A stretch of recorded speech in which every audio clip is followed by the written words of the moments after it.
I'm currently living at my family home. I'm very lucky I live in the countryside and around the Salisbury Plain, so I'm able to get out, get some fresh air, and it's definitely a change of scene from Birmingham.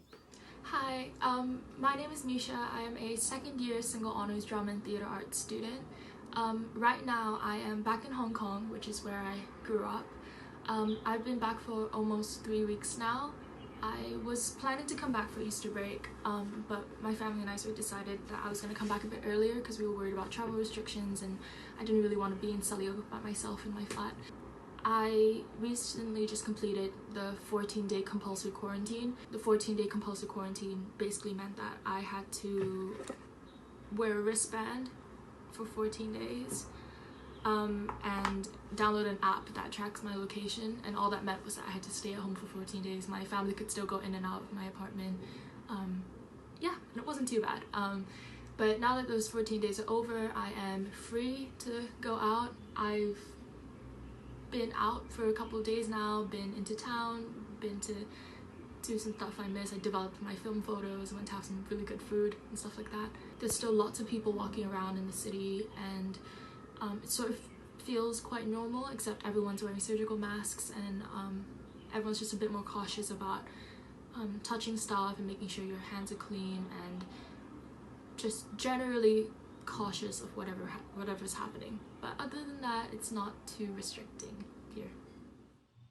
Hey, so I'm currently staying at home in the UK with my parents, just because all my flatmates at uni disappeared, so I would have been by myself. My name is Sullivan Holderback. I'm a second year drama and theatre arts student, and I'm currently in lockdown. I'm living in Waterloo, Belgium with my family and 4 pets. We've been in lockdown since March 18th, so this is day 27. And the lockdown means that we are only allowed to leave the house for exercise, emergencies, and groceries. For exercise, we're restricted to pairs, groceries, individual, and car rides are restricted, or not recommended at least, except for young families and individuals with disabilities.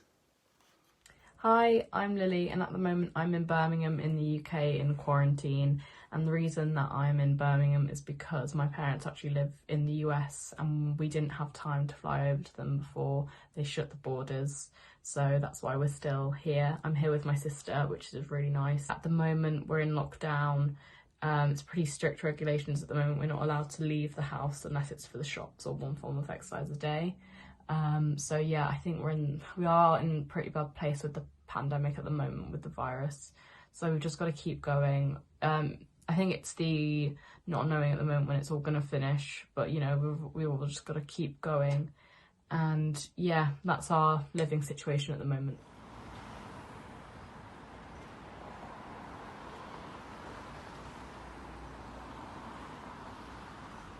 Making sure that your mental health comes first. It's really difficult during isolation to obviously see people and be able to interact with others. So making sure that your mental health is first, and you can do that in different ways, such as going outside, getting some fresh air, do some exercise, get those endorphins running, FaceTime your friends, or even just having a bath and having that me time that you desperately need. So my advice for staying positive, or at least what I've been doing to stay positive, is just sort of trying hard to not focus on all the crazy numbers you see on the news, which I know is really difficult, but also sort of mentally checking like everything else that still feels normal around me. So being back home feels normal, being around my family feels normal, texting my friends at university feels normal, all that kind of stuff. And also just making a list of things I'm looking forward to after all of this is over.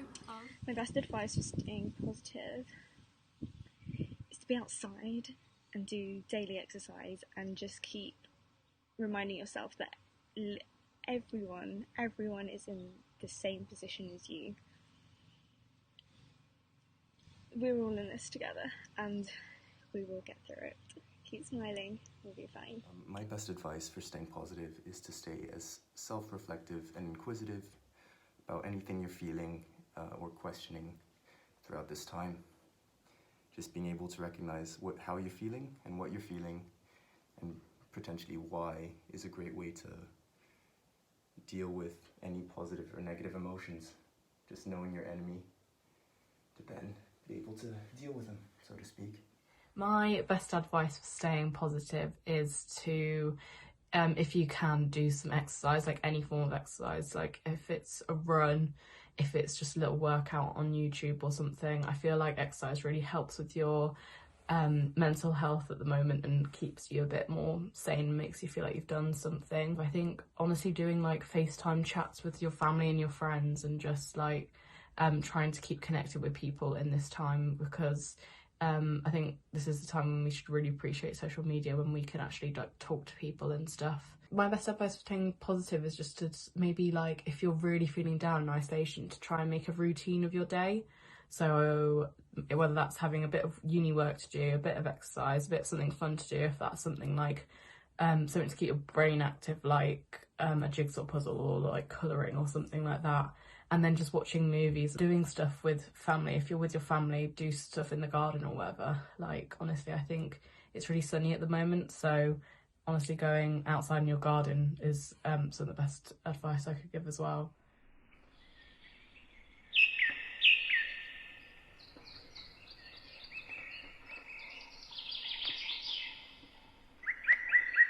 I'm currently loving being able to go out and exercise and do things like blogger lattes or like different exercises and yoga, because I think now that we've lost the privilege of being able to just go out all the time, actually being intentional with going out, going for a walk, going for a cycle, run, whatever it may be, it just made me enjoy it so much more and made me realise that we have so many privileges of being able to just go out and always exercise and walk around, meet friends, etc.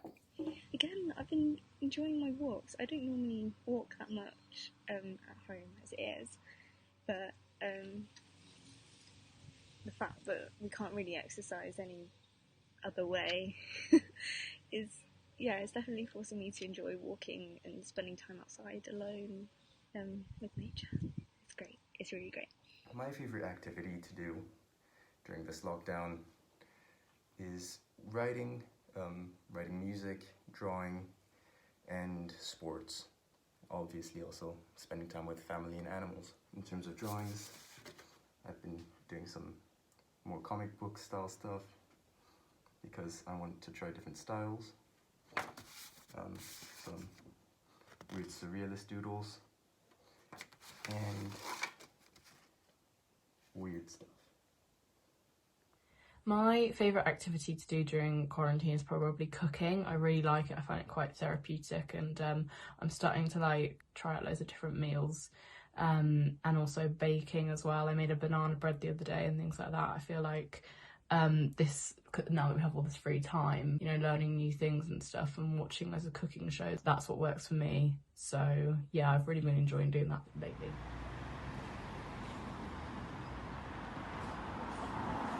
Well, just like everyone, our exams have been cancelled, which is a good thing, I think, but it also means it puts a lot of pressure on my other essays. So an essay I've been doing right now currently counts towards 100% of that module, which is really difficult. But actually, other than the exams, my university work hasn't been that impacted, thankfully.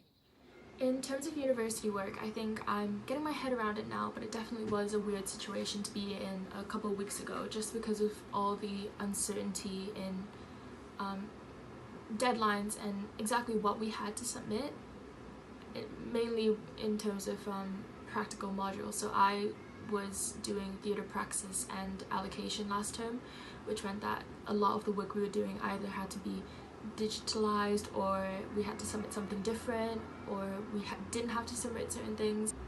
I think I've been just really grateful for all the deadline extensions, just because I didn't really realize how much of a challenge it would be working with new surroundings and not in my university bedroom,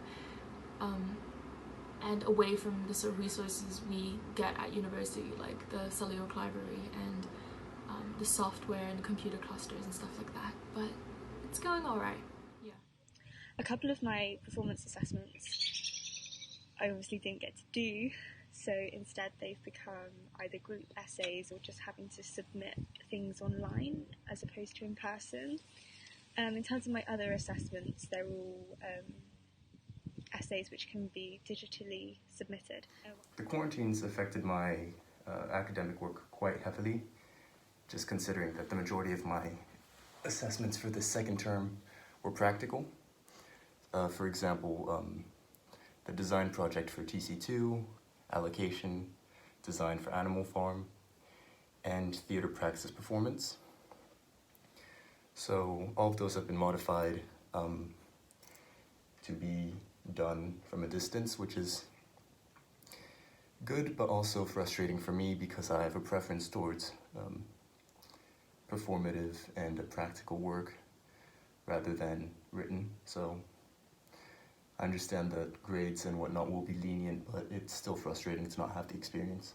In terms of my uni work, I would say it has been impacted. Like, I do struggle to keep motivated at the moment, as it's only me and my sister here. We kind of don't have any parents to nag us to do stuff, and it's like, if one of us isn't feeling it, the other one's not going to feel it. It's like we have to help each other, you know, like motivate each other to try and finish our work and stuff, and it's just a bit of a low blow and things like that, just being kind of sitting inside doing work all the time. Still getting on with it and everything, but yeah, it's definitely hard to find the motivation at the moment. I think also because everything's been extended, it's just, and also some things just haven't been we haven't been told certain stuff yet, and it's just all a bit up in the air at the moment, I think, for everybody. I think if you have like 2 hours a day where you do work like non-stop, then you have a break, then you do like another 2 hours, then like during the day, if you have a bit of structure, then it can help you like with your uni work and add a bit more structure and stability in terms of like do work, do something to you know, have a break from that, like if it's watching TV or reading a book or something, then going back to work, then I feel like that helps with the motivation and things like that, and setting times of when you want to do work and when you want to break.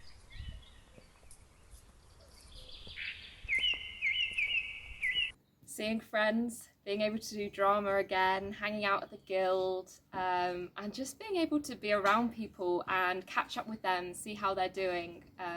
This time has definitely made me very thankful for the people that I have around. This is really cliche, but I'm really looking forward to see my friends again and getting involved in theatre stuff again. What I'm looking forward to most is 100% seeing all my friends again and just catching up with them and being able to speak to them in person as opposed to over FaceTime all the time. Probably my modules and seeing all my friends again, obviously, and lectures, but I'm quite excited for third year generally. I'm just looking forward to finishing one rather large project that is getting a degree.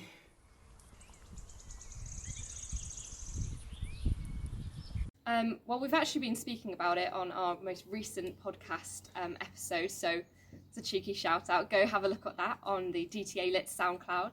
But digital theatre, I definitely think, is the way forward if things like this are going to happen again. Obviously, theatre has had a massive impact because theatres aren't running, actors aren't getting any jobs at the moment. But hopefully, being able to have this period of where theatre is only available on a digital platform will hopefully create more audiences and more sort of turnout of people being able to actually enjoy watching theatre and realise that it is such a privilege to be able to go out, have a bit of bubbly, go with your friends, go with your family, and just see some incredible artistic work on stage. So I think it's really difficult to see exactly what it's going to be like after all of this is over, just because there are so many factors that are in play at the moment regarding sort of the stability of theatre makers, both financially and in terms of how many opportunities are out there, and making sure that shows that were meant to be on during this period gets their spotlight. But I think the one sort of silver lining that's come out of all of this so far is that theatre companies are sort of acknowledging the importance of making theatre accessible to audience members who can't come and watch performances live, which is almost all of us now. But even without this pandemic, I think there's always been this barrier of audience members not being able to have the opportunity to watch theatre live due to like financial reasons or accessibility reasons. And I think with these steps being taken to bring performances online and to provide materials for education and just a general increase of accessibility, I hope that's something that continues on even after the situation is settled, and that we continue to see companies, small and large, take these small steps to reach a larger range of audience members and encourage audience members to learn and enjoy theatre, even if it is from the safety and comfort of their own home. Things are being broadcasted and published live, such as National Theatre putting on One Man, Two Governors and doing weekly live streams, which is really great. And loads of other theatre companies are making resources available online. I think theatre and entertainment is always incredibly valued anyway, and we get to appreciate it at home now. There'll definitely be a massive incline when this is all over, I think. I think people are definitely going to want to get out and see real live theatre as opposed to on their TV screens. So I think there will be lasting impacts on the theatre world as a professional industry and as a creative industry. I've already seen 2 pieces of theatre during this pandemic that were performed via Zoom, the video call conference platform. So I think these innovations and adaptations aren't going to go away anytime soon. I think there will be a stigma for physical audiences being over 50 people sat together with less than 2 meters apart from each other. I think some people will still be uncomfortable with that, and I don't know how that might affect ticket sales.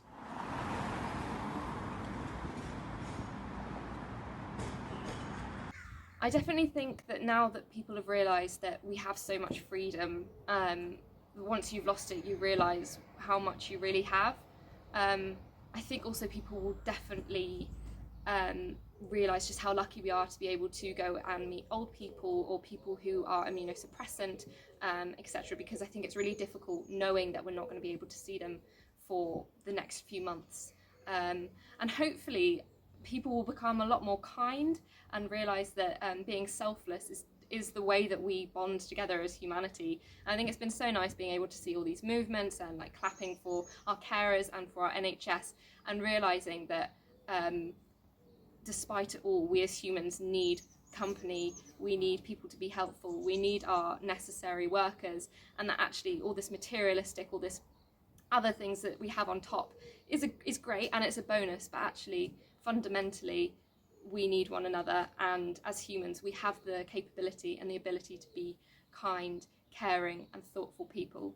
I think something positive that has come out of this for me is just having more time for myself and to think about everything that sort of happened, and the time to learn a new skill if I want to, and the time to reflect on the things I'm grateful for, like being able to come back and being able to be with my family, which not everyone has the opportunity to do, and I'm really grateful for that. So just time, I think that's good. Yeah, surprisingly, in the first couple of weeks I definitely found it really refreshing, in the sense that it felt like a big restart button for me in terms of mental health, because being back at uni, you're just really busy all the time, you have a lot of stresses, and then coming home and just having absolutely nothing. It's obviously taking its toll a little bit as the weeks go on, but keeping positive. There have been many positive outcomes from this lockdown for me personally. I think it came at a time where I was reaching peak stress levels, so being able to see not only the animals but my parents earlier than I expected has been an absolute blessing to me. It's also allowed me to produce more art and exercise more than I typically can at home in Birmingham, so that's been lovely for my mental health. And I feel as though it's also encouraged me to reconnect with a lot of people that I did value and do value that I simply haven't taken the time to approach.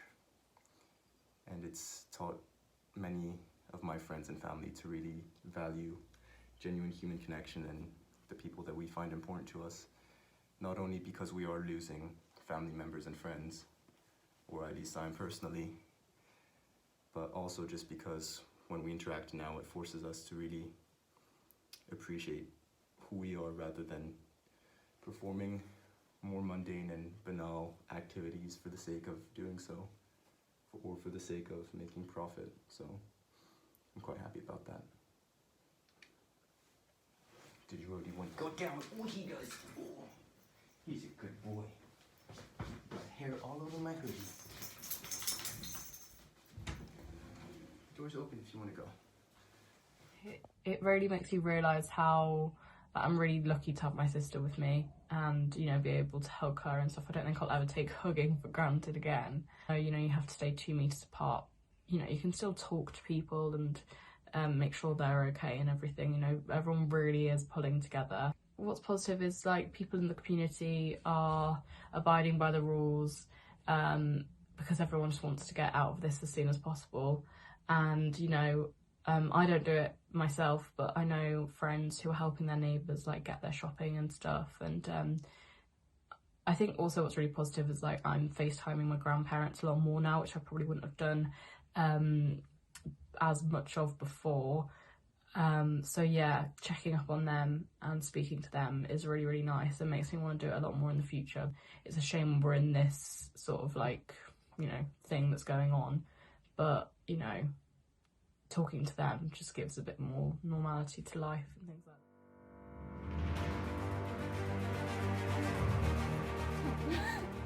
that. So bad at this.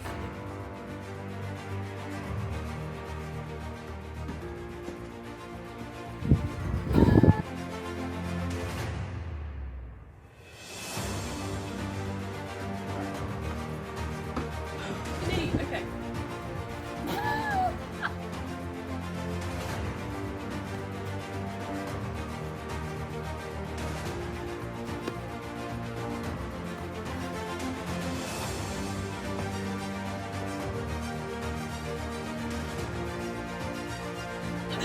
Okay. Okay. I'm just mad. I can't.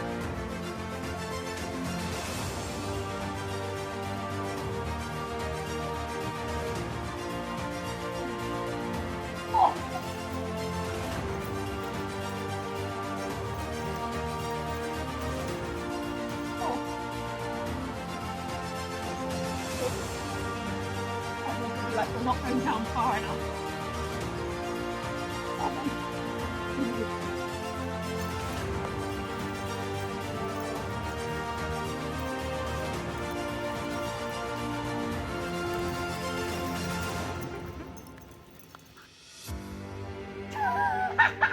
I went into the mighty cobra then. I'm doing yoga. Yes, no, I was gonna do. I can do it. I can do it. I can do it.